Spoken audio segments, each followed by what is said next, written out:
मी इथं जर बघितलं तर इथून देवी वर गेलेली आहे गिरनारला. खरंच ही गोष्ट दिव्य आणि अद्भुत होती, कारण त्या ठिकाणाचा जो दगड होता तो वितळलेला होता. आता इकडून आपण बापूंच्या गुफेकडे चाललेलो आहे. आपण पुढे निघालो होतो वेलनाथ बापू यांच्या समाधीकडे, जे गिरनारचे होते दिव्य संत. 2000 पायऱ्या आपल्या झाल्या की त्यानंतर एक शार्प टर्न येतो, तिथून तुम्ही समाधीकडे जाऊ शकता.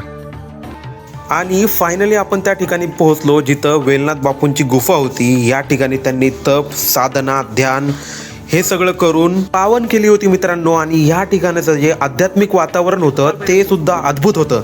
मी इथं जर बघितलं तर इथून देवी वर गेलेली आहे गिरनारला. खरंच ही गोष्ट दिव्य आणि अद्भुत होती, कारण त्या ठिकाणाचा जो दगड होता तो वितळलेला होता आणि स्पष्ट दिसत होतं की एखादी शक्ती तिथून वर गेलेली होती.